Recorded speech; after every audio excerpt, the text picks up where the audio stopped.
Welcome to the Revenue Room podcast. I'm Heather Holst-Knudsen, your host and the CEO and founder of H2K Labs and the architect behind the Revenue Room portfolio. This is where CEOs and revenue-critical C-suite leaders come when they're done with yesterday's strategies and want the proven action plans to drive growth in a data and AI-powered economy.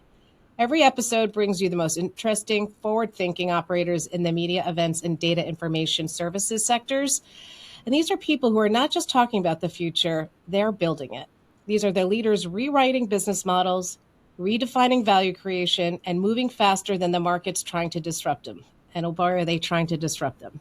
What you're seeing here today is shaped by the ecosystem behind us. Revved Up, our flagship summit for CEOs and revenue-critical CXOs who trade real playbooks, not platitudes, and Revenue Room CXO, the invite-only network and year-round growth operating system for leaders who refuse to fall behind. If you're listening and you already feel the urgency, check out Revenue Room Connect. I'll put the URL in the show notes, as well as Revved Up. But the gap between companies that adapt and the ones that don't is widening. And the only question is where you'll land. So let's get into it today. Today on the Revenue Room, we're diving into the world of community, what it takes to start one, to scale one, and to sustain one with someone who's mastered the craft.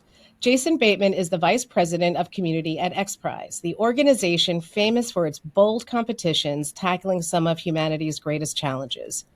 Jason spent his career bringing people together around ideas that matter, turning shared purpose into real momentum. At XPRIZE, he's helping connect innovators, thinkers, and doers from around the world to collaborate, co-create, and drive breakthrough change. Today, we're going to talk about what really makes a community tick, how to grow one without losing its soul, and how community can become a powerful engine for innovation and business growth. Jason, welcome to the Revenue Room. I'm so delighted to have you with us today. Thank you, Heather. I'm delighted to be here on the Revenue Room and excited to share my 25-year journey through memberships, community, and collaboration. Excellent. Is there anything I missed, by the way, in your background you'd like me to share? You did a phenomenal job. I've got to get a recording of this. Okay. Perfect. Well, let's start with the first question I had. You and I talked over a call earlier, and I was just so fascinated with what you built at Vistage. So you've been building communities for over 2 decades, from Vistage to XPRIZE. And now I also believe Tiger 21 is another one that you mentioned. But you've got this incredible knowledge base about community and what makes it successful. What was your first aha moment about what really makes people want to join and, most importantly, stay in a community? Great question. And yes, Tiger 21 is someone we've partnered with to fill events and do things with XPRIZE. So they're sort of an offshoot. But ironically, Tiger 21 is a group of mostly ex-Vistage employees, and it was founded by an ex-Vistage chair. So you'll find that these communities, and there's another group called R360, which came out of Tiger 21, and I'm also partnering with them with XPRIZE, and they're all centillionaires and billionaires. But if you think about it, these communities sprout other communities, and it's just like the way the West was built from the East here in the United States, where these little pocket metropolises opened up, and then these megapolises are created where they all come back and collaborate together. So going back to the beginning, I started with what was called TEC, the Executive Committee, back in 2003. So back then, we were looking at about 6,000 members around the world. I think we're in like 8 countries at the time, and it was pretty small. There's a lot of even franchises in Florida. Like Florida was its own separate group, and the Milwaukee, where it was started, was its own separate group. So it was very disjunctive, but kind of a cohesive community. I came in as the first salesperson ever hired. They did as an attempt to hire job because there's no way in their mind some young 20-something-year-old kid could be calling a CEO across the country or the world and convince them to join a peer advisory group. And fast forward, I left there 12 years later, running the entire West Coast. At that point, we were 21,000 members in something like 16 different countries, and most of the franchises have been bought up. And now today, Vistage is over 40,000 members, and I think it's like 30-something countries. But the key to all this is selling the perceived value, and the perceived value is different than selling a widget or a tangible item, or even a membership to an actual physical club, like a country club or an invited club or a Soho House or what have you. This is where you really want to tell people about the value of being with like-minded individuals. it's lonely at the top, and it always has been and always will be. For those, whether it be the top of the business game, whether you're a CEO or founder, whether you've had an exit and you're ultra high net worth, looking to make a legacy for yourself beyond the businesses that you built, whether it be an athlete who's currently an athlete or a retired athlete, an actor, you're in a very small group. You want to fly with the eagles, as they say. So this is what you're trying to tell these individuals who are extremely busy. And that's the biggest challenge of building a community when it comes to the business side of things, is most of them are putting their blood, sweat, and tears into building a business and growing a business and selling a business and then doing it all over again. Or their craft, whatever that craft be, whether it be acting, singing, sports. So bring them together with individuals they typically would not be getting together with because you're all so busy out doing your thing, is such a powerful thing. And when you see the connection between people and the similarities, that's really where the magic happens. And we all said with Vistage, you join for professional reasons and stay for personal reasons. At XPRIZE, we're bringing individuals here who are really looking to leave a legacy. They're the dreamers and the doers looking to make the impossible possible. They're audaciously ambitious about changing the future for abundance for all. And these are things that they do within their own individual world, but bring them together has an exponential impact, where it's not just 1 + 1 = 2 and then 3 and 4. It's 2, 4, 8, 16. It grows so much by each individual that you add into the group. The last piece I'll mention is you just got to be very careful as you build these groups, because one bad apple will ruin the bunch. And I've seen it before with new chairs I've worked with at Vistage, where I recruit over 240 chairs, launched over 120 of those chairs into being chairs today. Which is a hard thing to do, build a group of 8 to 16 CEOs. And when you do that is you get desperate. I've got 8 or 7, I want to get that 8th, or I've got 15, I want to get the 16th. And you throw someone in there who, while might have the same pedigree, doesn't have the same mindset, or is not coming from the right place. And that could completely disrupt and dissolve the powerful bonds that have been built. That's such an incredibly important point. And that is, I think the quality factor has to be seen as a core part of the product. Right. It's you're at one bad apple, it's one weak link. It can ruin it. And again, especially if you're at a C-level or CEO level, like I have to put my time where I'm going to get the most, they don't have time for nonsense, so that's a really great piece of advice for anyone building a group. So it's not just about, the revenue, but it's getting the right people in, because bad revenue can actually lead to some pretty negative conversion rates. So actually, the other part when we talked on our call, I just thought was fascinating is you said, at Vistage, the conventional wisdom was that you couldn't sell CEOs a peer advisor group over the phone. You cracked that code, but there was also a strategy you put in place in terms of the scale and how, that the role of the chair, for example, is pretty, it's integral to the business model at Vistage. Mm-hmm. Can you dive into that a little more? Definitely. So when I started, there was a lot of places that were struggling to find new members. You think of places like New York City. It's hard enough to get someone in LA or Chicago or Miami to pick up the phone. But in New York, I'd have people literally pick up the phone and go, "You got 2 seconds. What do you want?" I'm calling from, at the time, Tech or Vistage. I'd like to talk to you about this peer advisory group that you've been nominated to be part of. That was another thing too, is talking about the language of you've been nominated. It's always good if someone refers you into that person, even if you can't tell them who that is, because there's confidentiality or what have you of nominations of who the members are. But letting them know, this isn't just a cold call. Even though in many cases it was a cold call, but that helps make them feel special, make them feel nominated, make them feel that this is an elite thing. The other thing is, even when they have interest, you have to make sure they know they're being screened, because that's a big thing. Going back to my prior point, is it's like making sure they're the right fit for the group. So having a committee within the group that will interview that person to make sure they're a good fit. It also makes them realize, I think Groucho Marx said it and Rodney Dangerfield stole it, was I'd never be part of a group that would have me. Right? It's like you want to get into that special group that wouldn't necessarily have you. So what I did was I would be reaching out to these chairs, many of which would hang up thinking I was a prank from another chair, because there's no way they're giving me a member. That at the time it was very rare that, and there was no function to do this. To even find, there's one guy from marketing, Naveed Feruzzi, and he was just kind of finding people and just tossing them over the chairs. But he tossed them to the 3 or 4 chairs in one region he knew really well, and the 3 or 4 chairs. And my whole thing was like, we need to figure out the absolute best fit for these groups. So looking at making sure that it fits a missing piece. Think about it like a jambalaya.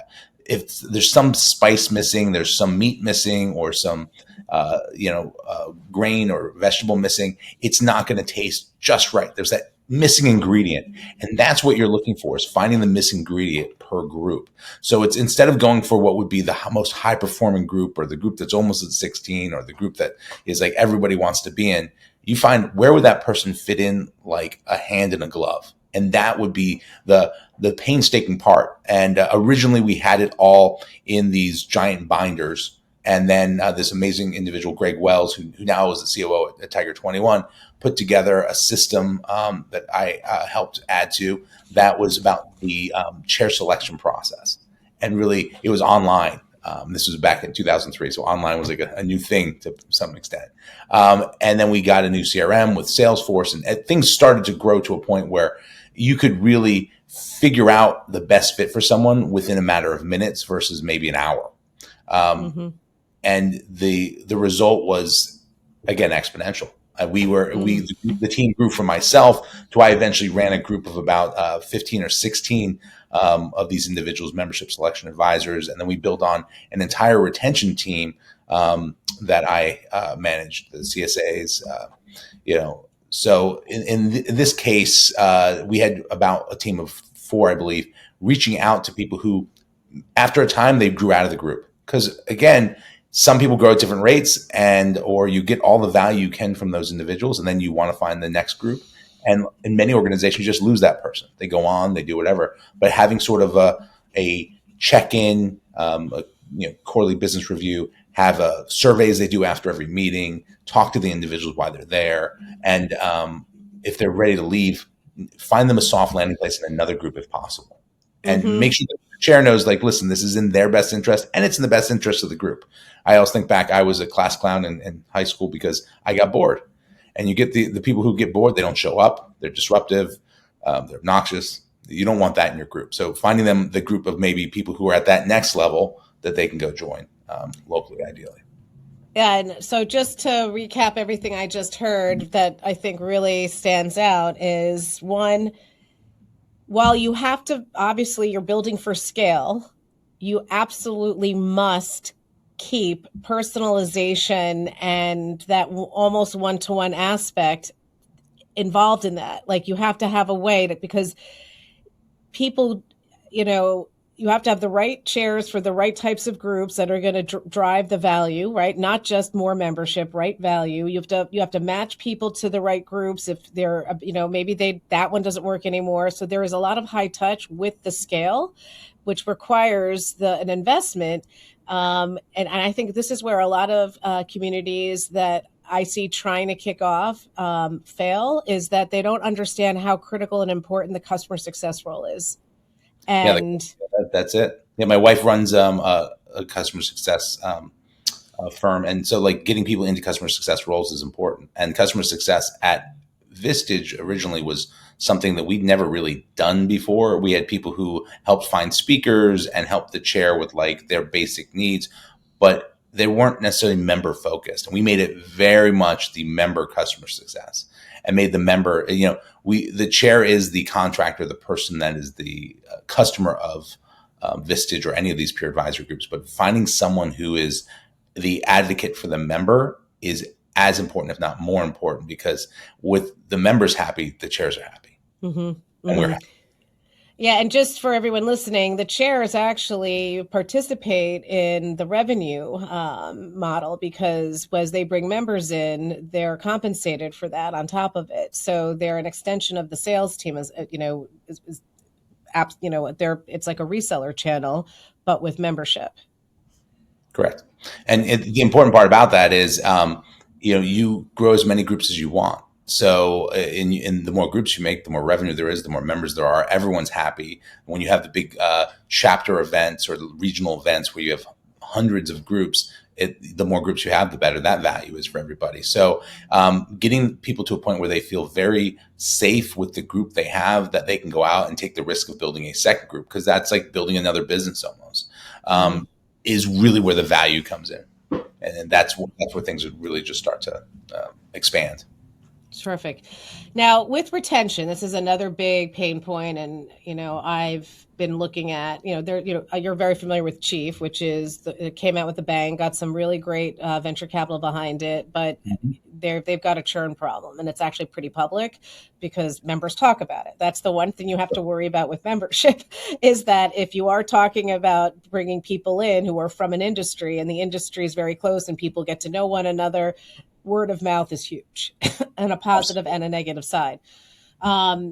Chief experienced something I think other membership groups who don't really truly get it is that you could have Michelle Obama as a speaker. That's not, the real tangible value. It is what's the ongoing 365, 247 value and community that you're delivering. And they're working on rebuilding their model because, so I think they're on top of it, but it's not unusual for Chief to have experienced that, because I think this is, again, you don't realize how deep you have to go in terms of not just the value, but also the retention strategies. So what, during your career at Vistage, and even with all of the other communities that you've been involved with, what were some significant changes or experiments that you did that made the biggest difference with retention above and beyond the customer success function?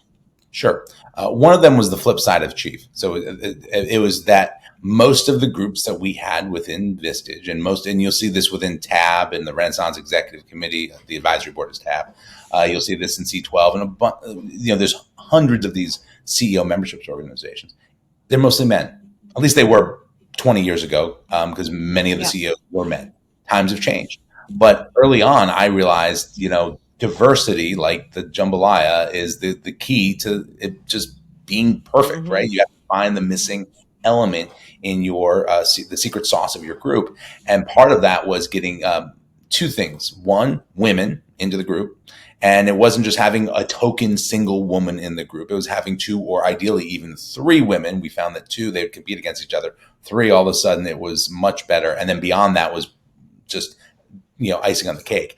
And getting a balance, if you can get 50-50, which those groups were just amazing, it was just peers. But there was a piece to that where, it's natural male dynamics or female dynamics. You want to build it where there is a true diversity, where they challenge each other, and there's the nurture and the tough love and all those sorts of things that come in, and everyone's got a different personality and different approach. But we did this thing called the Women's Initiative, and the Women's Initiative was getting not only more women members, but also women chairs. And we already had many women speakers, which they loved, but it was getting to the point of having now I think groups like Vistage are almost equal women to men chairs, and the memberships are getting up there at the 30-40%. So that was a huge piece. I recruited, and then from there, you also have people of color, people from different backgrounds. You've got the people with the MBA and then the GED, and sometimes it's a school of hard knocks. Some of that education can really help the folks with the MBA who just approach business problems from like a classroom mindset versus the real world. I've grit kind of mindset. And then on top of that, we also looked at nonprofits, having a nonprofit in a group.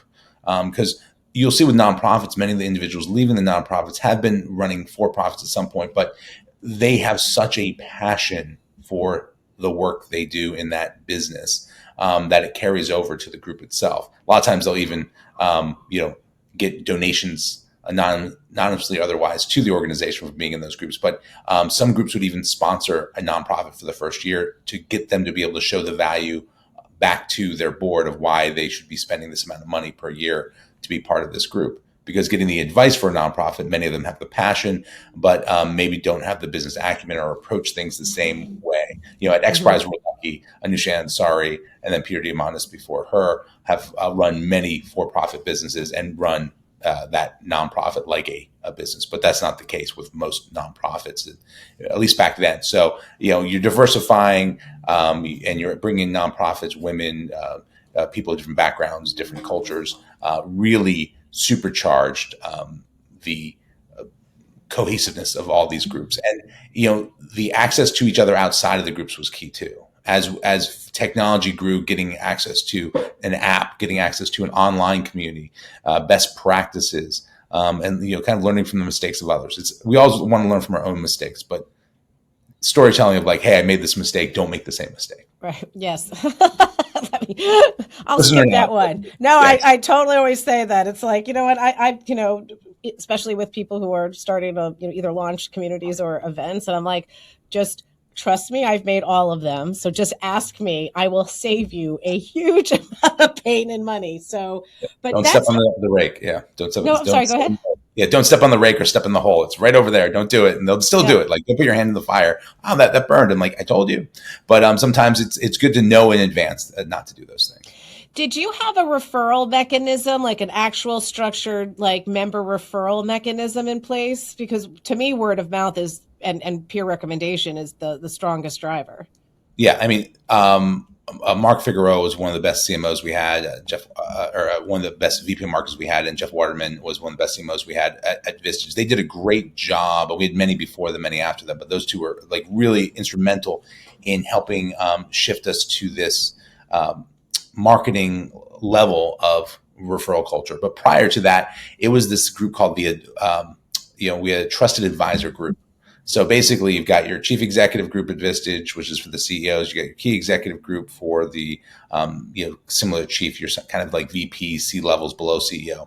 And then you've got the emerging entrepreneur group, or the small business group it became known as, for the smaller businesses, startups. But then there's this trusted advisor group. And the trusted advisor group was really about individual service providers who have the massive networks. Like, my current role as a VP, I could be in a key executive group, or I might be a trusted advisor because I have a massive ultra high net worth network of individuals who are always looking for groups and organizations to join.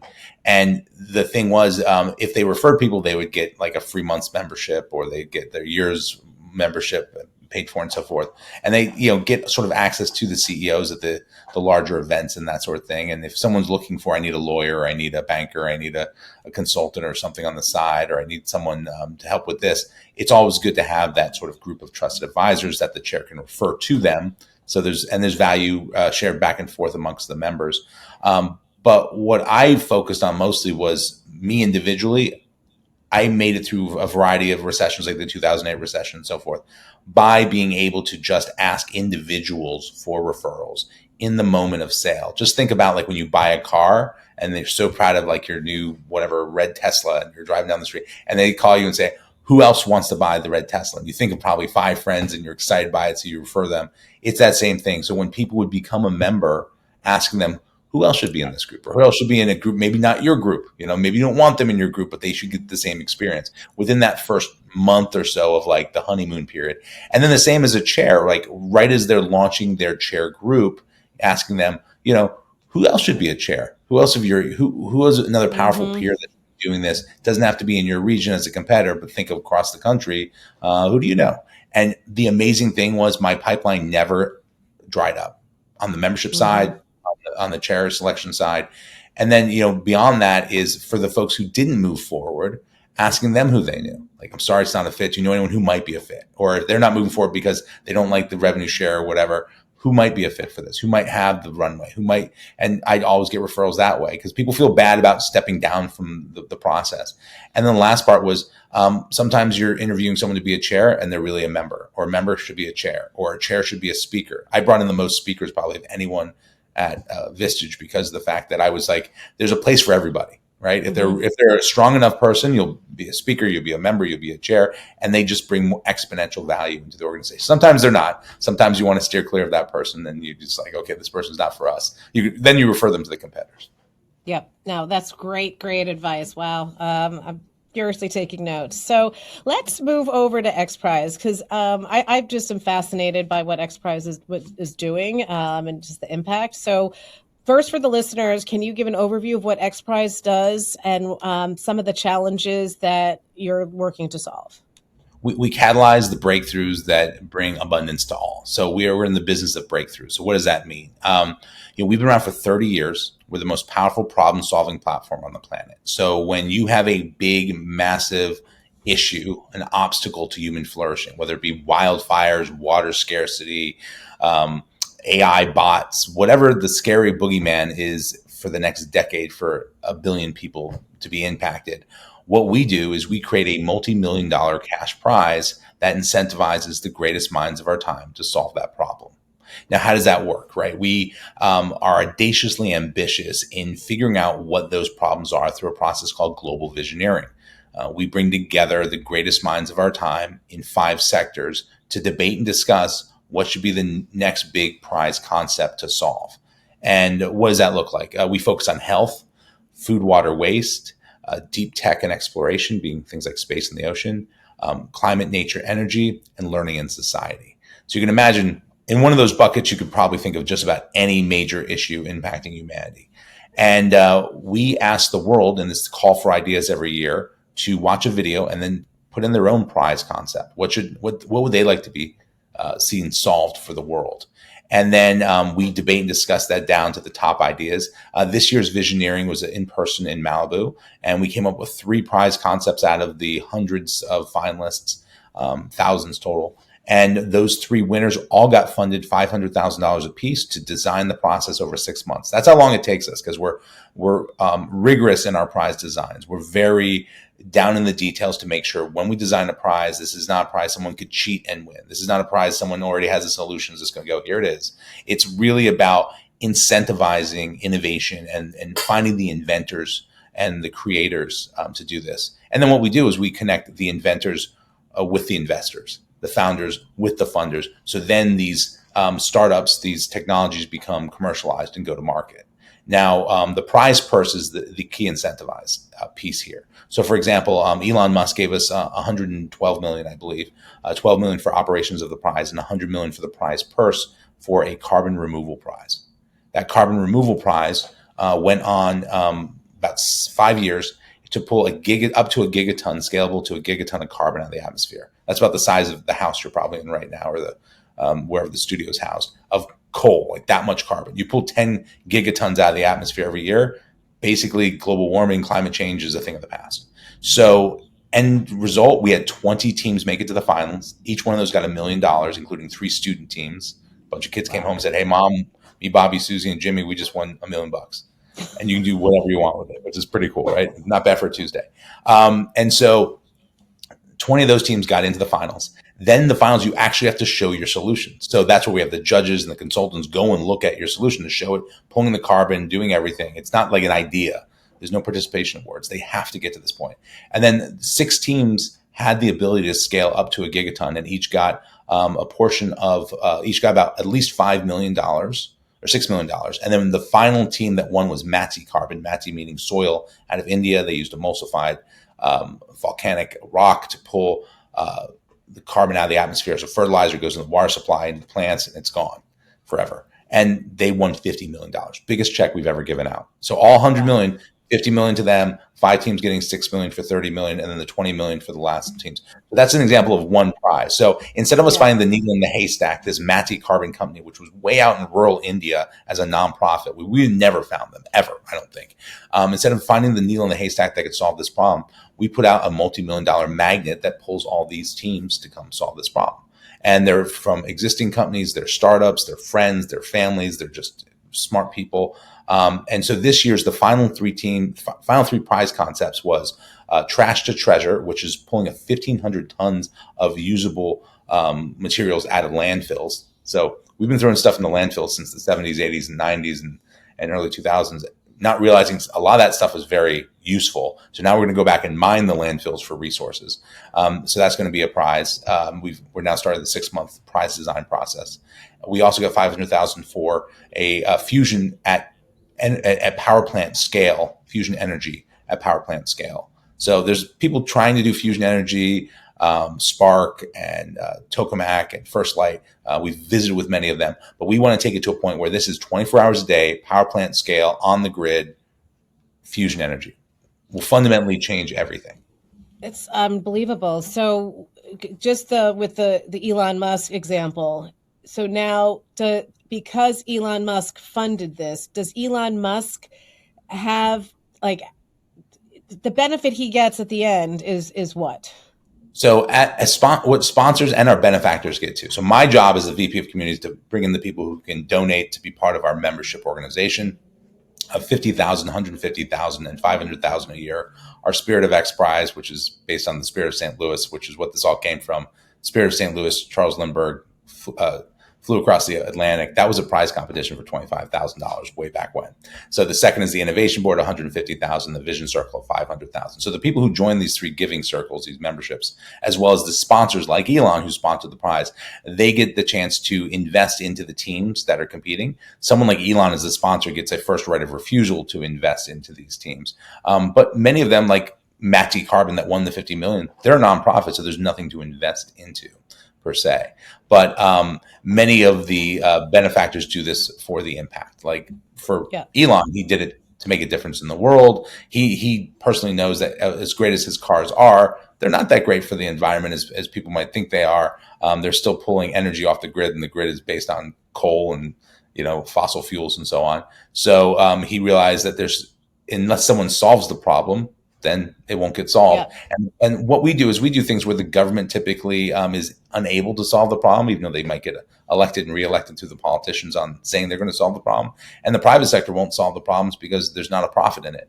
So we've actually launched a variety of industries. We started with the Ansari Prize, named after Nusha Ansari and her family, who's our CEO now. That prize created the commercial space industry. And, that's Elon got, his SpaceX from that, and we've got a Blue Origin from that.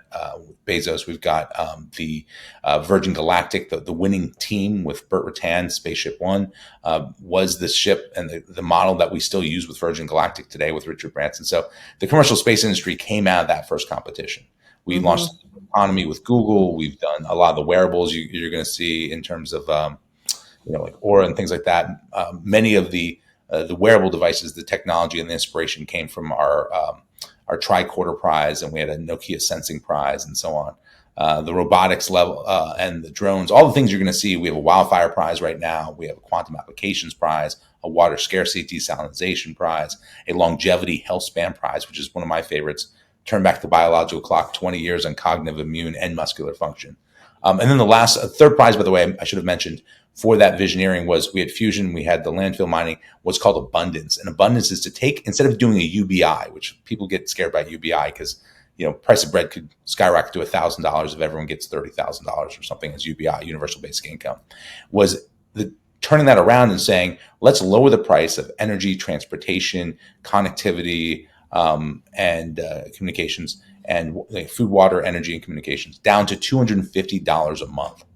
So that way, even the lowest common denominator within society, the lowest level, could still have the basics: food, water, energy, and transportation communications for $250 a month.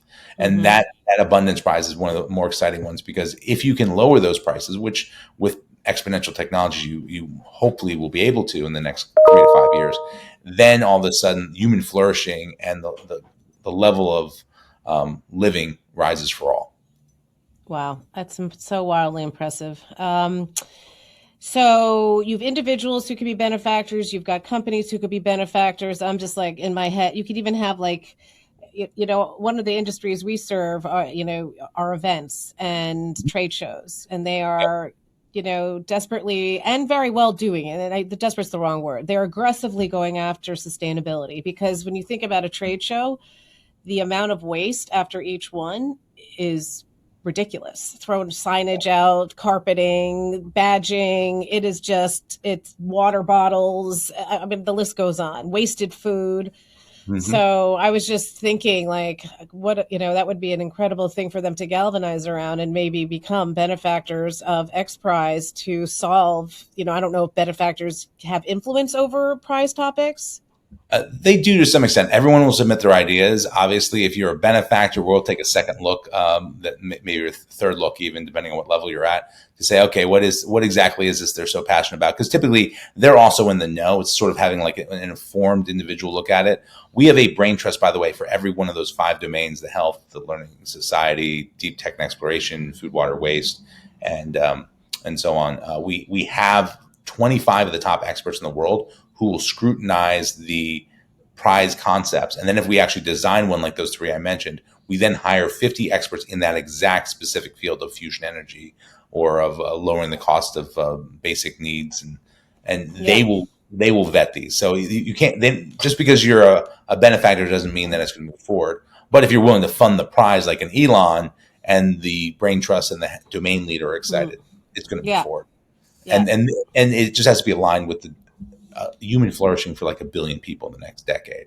The cool thing about all this is there's so many problems that have never been attempted to solve with a multi-million-dollar incentivized cash prize. Like people try and solve it by like just coming up with new innovations one at a time. This basically adds 60 times impact.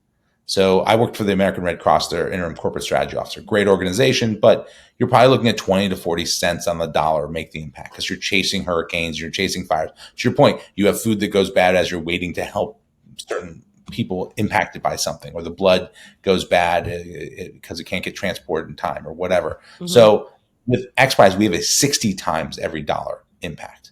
So we create new industries. We've had over 10,000 patents, 519 million in prize purses, 7.6 billion with a B have been invested into the teams, 31 billion with socioeconomic impact, 20,000 some odd jobs, 2 unicorns, billion-dollar valuation companies. There's about 3 to 4 coming down the pipe here. Thousands of businesses launched, 35,000 competitors. And just the amount of, patents, like I said, 10,000 patents, the new technologies and the commercialization of those technologies into society, even from the losers. And I don't really call them losers because just because you don't win doesn't mean you're a loser. Many of the teams that got that 7.6 billion invested in them were team 99, like I call the Tom Brady effect. You're 99th pick in this thing, but you end up being maybe the most impactful technology coming out of it. What I was going to ask you about this, if you're able to share the unicorns that you just referred to, and are there some companies that listeners would know of in terms of they came out of the XPRIZE funnel? The new ones you would probably not be that aware of. They are like alternative protein company that's in the chicken and fish space, and then there's another one in like plastics made of carbon. So they're not name brands. Probably one of the only name brands you might know is Aptera, and you might not know it now, but you'll know it real soon. Aptera is a solar powered car. It looks kind of like a little funky spaceship with 3 wheels, but it gets like 1,500 kilometers per charge. Oh, wow. And it is super light. It's kind of sexy looking, and they have like $1 billion in pre-orders. And I think they're going to be launching. You start to see them just like when the Tesla truck started to make it mainstream. Especially here in California and other places that are sunny. I'm not sure about upstate New York, but you'll see this stuff, these cars on the road with Aptera coming very soon, and so that will become a household name. And some of these others might as well, but a lot of the technologies we create aren't necessarily meant to be like the sexy, cool company on the front lines. It's the stuff that solves the problems on the back side, I think. But then we also have teams competing like Palmer Luckey with Anduril. Palmer Luckey created Oculus. He's competing in our wildfire prize. He's worth a few billion. Yeah. He's competing more along the lines as he had solutions that could have been used by the government to stop the wildfires in California, but they chose not to. And lo and behold, he's kind of saying, I'm going to show you how good this technology was by competing in the wildfire competition, which we love, and then the other side of it is you've got Longeveron, and Chimera Labs, they're exosomes and stem cells. They're established businesses. Longeveron's on the stock exchange. They're competing in our longevity prize. So there's already established companies competing in some of these prizes as well. And then there's always teams made up of people at major corporations who want to compete as well. Well, this has been absolutely fascinating. Because I hate to, this was so inspirational. I hate to go back to like mundane questions that I have listed here. So I'm sitting here like, So, well, let me ask you about for you. Like, you are so passionate about this, and it's interesting. You spoke passionately about Vistage, right? And then more passion, but still equitable, like with XPRIZE. Like, you love what you do. Like, what is it that is just like when you wake up in the morning, like, I am just so jazzed to start my day today because of what I'm doing? Like, what are those like three factors that are like the pinnacle of your happiness as it relates to your career? Great question. And I'll be happy at the next place too. I've been with XPRIZE now coming up in 4 years. That's usually my time where I get a little antsy. I want to find that new big challenge. I'm friends with the guys at R360 and Tiger 21. I'm friends with people at Outcove, which is a cool event that goes on. I'm friends with people at a variety, Blair LaCourte and his roundtable. There's a piece of me that wants to do things with a noble mission. And that started when I was at Parametric Technology Corporation, PTC, right out of college. I was working with these innovations, these technologies that were like, wow, this is amazing. Like the first 3D printer, which was about the size of my bed. Nowadays, it's about the size of your fist, which is wild. But it was amazing just to see the technologies and the impact I could see coming for the world. And then I learned about the individuals behind the technologies. So it's the few who impact the many. I was always enamored as a little kid. My grandmother and mother owned an antique store in New Jersey, and I would get first stab at any really cool antiques that came through there, like that a kid, 5 years old might like. And one of them was like the Benjamin Franklin biography. And I read that thing until the seam came off of it. It might be worth something today, but not with the seam destroyed. I was blown away by Benjamin Franklin, the inventor who basically created much of what America is today. And then fast forward to Edison and then Elon, and the list goes on in terms of these creators, Da Vinci going backwards as well. And I've always been enamored by that. So I'm for myself, I love to create things and build things to a point where I've growth hacked it, and then someone else can take it and kind of maintain it. So if you see what I did with Vistage, when I left when there were 21,000 members, they pretty much stayed from 21,000 members until they hit the COVID, and they bought up all these companies that were struggling because nobody wanted to meet in person. But they were like kind of plateaued there for a while because I just grew the thing. I'm like, okay, I think I've done everything to like, you've turned all the knobs all the way up, and now what's next? Like with XPRIZE, we're in a great place right now. We've got like 13 prize designs we're looking to launch. The funnel's great. We've got a ton of great members. It's like, okay, what's my next big challenge? I worked with this guy, Michael Davidson at Gen X. We were a social change group that did technology in the classroom and school choice and, basically education reform. We did global security fighting groups like ISIS, Al-Qaeda, skinheads, and gangs that were recruiting kids online. And we did a generational equity to show the impact of our growing debt. Then it was 30 trillion. Now it's close to 40 trillion. He spoke of something called being a happy warrior. And I took that in. That was right after I left Vistage. Being a happy warrior. You're down in the trenches. You're fighting for your life. You're doing like you're putting in 12, 16-hour days. You'll sacrifice weekends to work while watching TV or something. You're just there kind of trying to really accomplish, make the impossible possible. Do things that will supercharge the mission that you're about. So being a happy warrior was one thing. And then at Vistage, under a guy by the name of John Kenny, was one of my best bosses. I really learned more about the servant leadership thing and being a true servant leader and putting the mission, the noble mission ahead of your own individual ego and everything else. That came back. I played college sports, football at Hamilton College and so on, and track and field for 1 year at Hamilton. And it was like, it's that teamwork mentality. It's that, none of us is as strong as all of us. And being that happy warrior, being that servant leader, and just really enjoying it. And there's a great quote that like, if you enjoy what you do, it will never be work, right? And so I've always enjoyed what I do. And every time I get to a inflection point, like at the end of the year, I always do, okay, what's next year for Jason? Am I going to be at XPRIZE, or do I take another big leap? Am I going to be happy in that thing? It's kind of like you're looking at the new role and going, it's like when you're a kid, you're imagining like the girl you have a crush on, like, oh, what would it be like to be married to her someday? No, I wouldn't be married. Or yes, I would. It's that same thing with these new roles that always pop up, and I'm always getting courted for new membership groups to be like, will I be passionate about that as I am about XPRIZE, and passionate about that as I am about Vistage? And I was at the Ayn Rand Institute, and I was at PragerU, and I was all these other great organizations along the road. And and PTC, I've loved working with each of them because of their noble mission. So for me, it's always like, software sales, being a wealth management. No, I mean, I've got the network to do all that, but it's not the passion. The passion is really something that will leave a legacy that goes beyond your lifetime. That's really incredible. Well, listen, this has been so amazing, this conversation. I'm just going to move us now into a little fun part. And you may have already accidentally answered one of my rapid fire questions. But I'll start with the easy ones. Coffee or tea? Tea, green tea, high-end green tea. I spend a lot of money on really high-end green tea, and I drink multiple cups a day.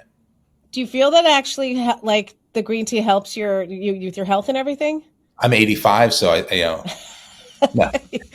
It really does, though. I feel like the green tea, if I have days where I'm on the road or whatever, and there's no green tea available, and I'm drinking like coffee or whatever. You don't want me on coffee. It's like the Incredible Hulk. I have a lot of energy. Right now, you have me on nothing, not even water, because it's 7:30 my time. You're gonna have to send me the link to your green tea. I have to get off coffee. And much everything else, I always look for new ones. I'm always trying new stuff. I rarely drink the same exact green tea. Every time I run out, I always find a new one. But I'll send you some of my favorites. You're the green tea expert. All right. Yeah. Sweet or savory? Both. I like both. Like I like really spicy stuff, but I love really sweet stuff. So when I find something that's like a really sweet and spicy, like a mango habanero, forget it.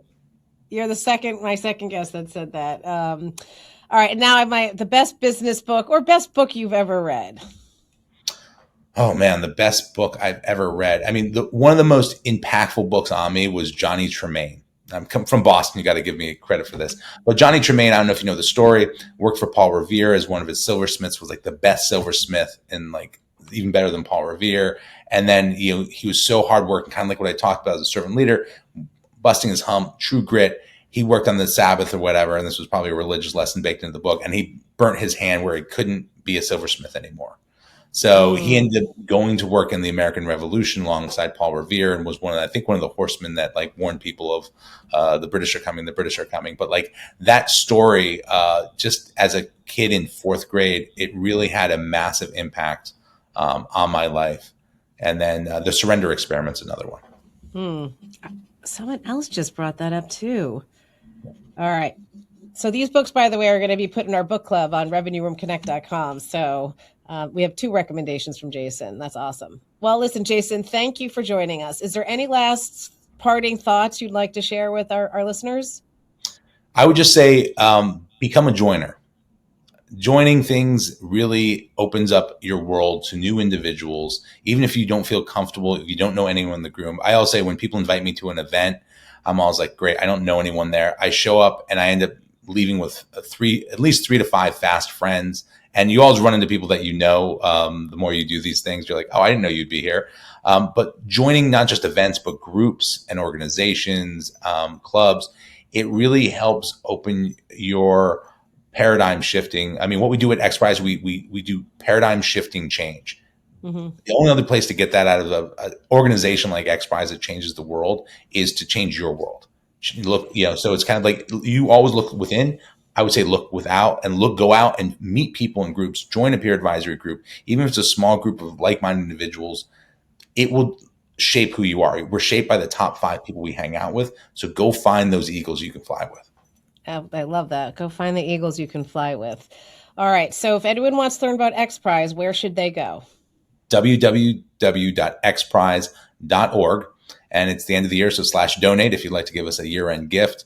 But there's a ton of videos on YouTube as well.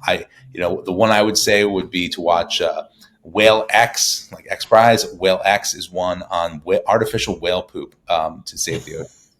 Wow. I shit you not. No pun intended. All right. Well, listen, Jason, thank you so much. So for the audience, everyone who's listening, we'll include a link to Jason's LinkedIn profile as well as the XPRIZE URL in our show notes. And before I close, just a reminder that the conversation doesn't end here. It continues inside Revenue Room CXO, the only network where CEOs and their revenue critical teams turn AI disruption into growth strategy. And if you want to experience that thinking live, join us at RevDup 2026, March 23rd through the 24th at the Vinoy in St. Pete, Florida, where the future of data, AI, and revenue leadership takes the main stage. We'll share links to learn more about both Revenue Room CXO and RevDup in the show notes as well. And if you found value in today's conversation, please make sure to subscribe to our YouTube channel or to our podcast show on Apple Podcasts, leave a review, and share with others in your network. And with that, we'll see you next time. Thank you, Heather. Stay abundant.